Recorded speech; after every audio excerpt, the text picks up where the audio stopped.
The amount of Illuminati and Masonic symbolism in the show Squid Game is actually mind-blowing, and it almost feels like they were trying to show us or tell us something in this show.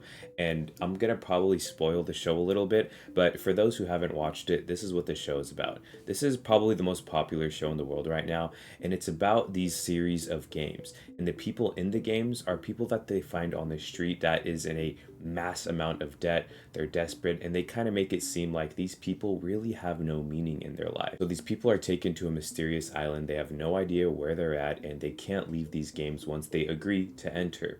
Now, there's a series of 6 games. And if you pass the game, you survive and make it to the next round. And if you don't pass the game, you die.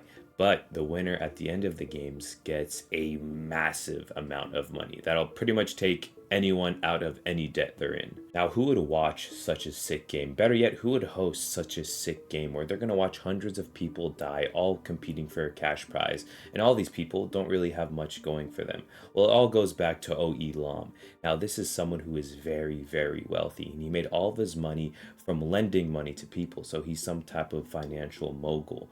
Now, this man said he never really felt anything since he was a kid. His life felt empty. So him and his very rich clients got together and figured out a way where they can enjoy something that would make them feel something. So they made Squid Game. So, moral of the story, the people watching and hosting these games are very rich elites. Now, this is where the symbolism slowly starts to come in. Let's look at the surrealist ball that the Rothschilds held back in the day. I believe this was in the 70s. Take a look at all the masks they're wearing. These are real photos from the real party of the Rothschilds, one of the most powerful families in the world.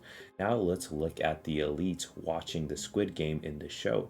These masks are almost identical, and look at them. They're wearing their robes, they're wearing these masks, and they're all sitting down watching these really disturbing games. So, conspiracy number one, are they trying to show us something or tell us something by these elites hosting these games? Maybe there's other elites in the world that are hosting events that maybe there's something sinister going on. And just take a look at the people around these elites in the show. Doesn't it kind of look like they're dressed up as lizard people? That's a whole nother conspiracy in itself. And it looks like maybe they're servers or entertainers or whatever the heck is going on there. But let's take a look at the guards themselves, the ones that are protecting the elites, the ones that are orchestrating the games, the ones killing off the contestants. I think their clothing is pretty symbolic in itself. They're wearing these notorious red robes. Each one has a symbol on their forehead, either a triangle, a square, or a circle. And I think the triangle one looks pretty Illuminati-ish to me. But let's get into the real symbolism, the celebratory dinner. Now, this felt like a ritual in itself. I mean, it has every piece of symbolism you could ask for. The dinner table is in the shape of a triangle, and they put the lights in the middle just to make it perfectly look like the Illuminati sign. Now, look at the ground. This is a notorious sign for Masonic symbolism, the Masonic checkerboard. This is what they have in the Freemason temples. And whenever you see a checkerboard like this, you just know this is an alliance with the Freemason. Even the games in itself. So the first game is red light, green light, the most common game in the world. But their version is demonic. They have this massive doll and it says red light or green light. And we all know the game. When you say green light, you go to the finish line. Red light, you can't move. If you even move an inch, this doll will mark them and they will get shot down. But this is symbolic in itself because the elites are controlling this, right? And they're basically telling the common people, the ones trying to win the massive cash prize that they put up for grabs, if they don't listen to them, they're going to get shot and killed. They are controlled, and it's all at the expense of their entertainment.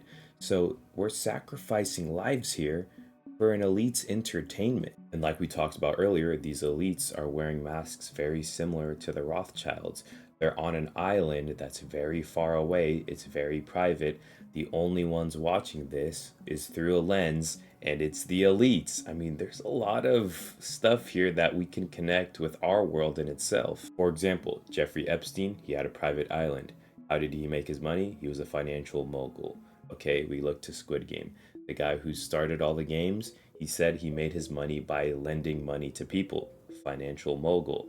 His games were placed on a private island where the elites went for entertainment and a lot of sick and twisted things happened. And I know I'm missing a lot of symbolism in the show in itself, so you guys can comment down below and let me know what you guys caught on because My attention span sucks, so I'm on my phone and I get distracted when I'm watching these shows. So this is pretty much just what I recall. But let me know what you guys think in the comments. I think it's very interesting to watch the show in this lens because when we're just watching a Netflix show, we don't really think about it like this. And especially when it's the number one show in the world, it kind of just has a different meaning in my opinion because the whole masses are all watching it.